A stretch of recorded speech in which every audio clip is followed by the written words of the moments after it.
साजिश कर रहे थे पीएफआई वाले या जो आतंकवादी साजिश कर रहे थे, तो ये भूल के गए कि वो कार्यकर्ता किसका है। आरएसएस का कार्यकर्ता है जो विश्व की सबसे बड़ा संगठन है, और उसी संगठन के नीचे चाहे वो भारतीय जनता पार्टी हो, चाहे वो एबीपी हो, सब लोग उसके समर्थन में हम लोग काम करते हैं। वो मुट्ठी भर लोग पीएफआई के वो ये भूल गए कि कितना बड़ा संगठन है हमारा, और हम केवल चेतावनी देने के लिए मीडिया के माध्यम से यहाँ पे उपस्थित हुए हैं। दोस्तों, अगर उनको गिरफ्तार नहीं किया गया तो इस बात को ये भूल गए कि चाहे दिल्ली हो, चाहे कलकत्ता हो, पूरे देश विश्व को तो छोड़ो, हिंदुस्तान के सारे कार्यकर्ता अगर केरल की तरफ चल देंगे तो सारे पीएफआई वाले पाकिस्तान भाग जाएंगे, क्योंकि वो काम करने से पहले भूल जाते हैं। चाहे दिल्ली की बात करें, वेणुगोपाल जी, जब चाहे जेएनयू में जब बात हुई थी, भारत तेरे टुकड़े होंगे इंशाअल्लाह इंशाअल्लाह, भारत की बर्बादी तक जंग रहेगी जारी, ये उसी ग्रुप के लोग थे, इन्हीं के सिखाए पढ़ाए लोग हों। चाहे वो जेएनयू की बात करें, चाहे हम सीए का विरोध करते हैं तो जगह जगह धरने करवाते हैं और उसको फंडिंग भी करते हैं पीएफआई वाले। उसके बाद चाहे 370 के विरोध करने की बात हो, चाहे राम मंदिर का विरोध करने की बात हो, ये पीएफआई वाले उसको विरोध करते हैं और अपने छोटे छोटे गुटों में बना के विदेशों से पैसा लाके उनको फंड करते हैं। चाहे बंगाल की बात करें, बांग्लादेशियों से जब हमारे बीच में हमारी बहन मीनाक्षी लेखी जी आ गई है, बहन जी काफी देर से बहन जी का हम इंतजार कर रहे थे, मिसकम्युनिकेशन हुआ जिसकी वजह से बहन जी को जानकारी थोड़ा देर से लगी और साथ में व्यस्तम कार्यक्रम थे। बैठो बैठो भैया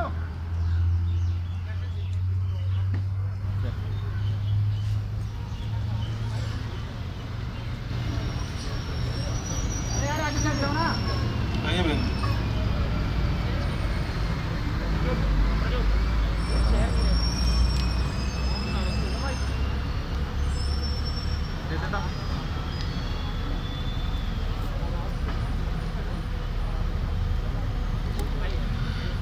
हमारे बीच में नई दिल्ली लोकसभा की लोकप्रिय सांसद, भारतीय जनता पार्टी की वरिष्ठ नेता,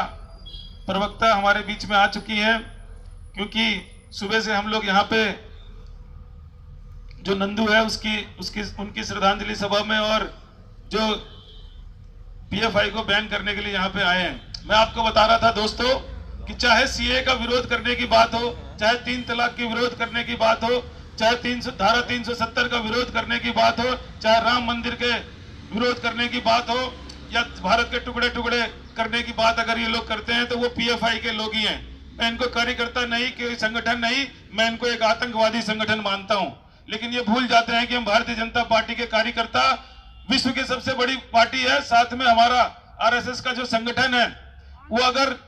वहां के ही कार्यकर्ता वहां पे अगर अननेसेसरी उसको परेशान करना चाहे तो 2 मिनट लगेगा उनको चुन चुन के घरों से निकाल के हम लोग उनको खदेड़ दें पाकिस्तान। लेकिन हम लोग कानून के दायरे में रह के काम करना चाहते हैं, दुनिया को बचाना चाहते हैं, कि हम सबको साथ लेके काम करना चाहते हैं, हम देश में विकास की तरफ आगे जाना चाहते हैं, हम किसी खून खराबे में नहीं पड़ना चाहते। हम लोगों को समझाना चाहते हैं कि आओ हम सब मिलकर अपने देश का निर्माण करें, अपने भारत का निर्माण करें, अपने देश को आगे ले जाएं और मोदी जी के सपनों को, जो देश को विश्व गुरु बनाना चाहते हैं, जिस प्रकार से एक भगवान की तरह वो देश के लिए काम कर रहे हैं, हम सब मिलकर उनका साथ दें, ना कि एक आतंकवादी की तरह हम उनके ही कार्यकर्ताओं को मारना शुरू करें। तो हम लोग यहाँ पे जिस प्रकार से इकट्ठा हुए हैं, मैं चेतावनी देना चाहता हूँ सीपीआई को कि वहाँ के मुख्यमंत्री को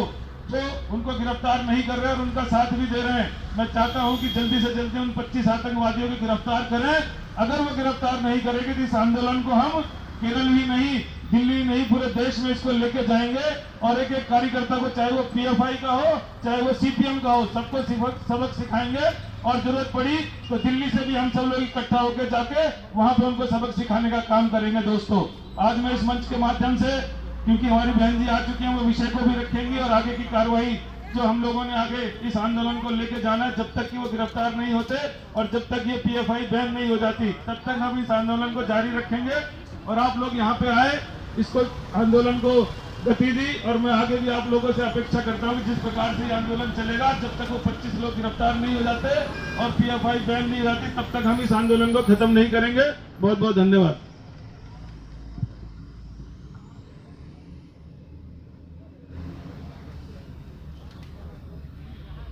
बहुत बहुत धन्यवाद सुनील यादव जी, आपने कहा पीएफआई का बारे में। मैडम मीनाक्षी देवी जी हमारा बीच में पहुंच चुका है। मैडम पॉपुलर फ्रंट द्वारा जो हमारा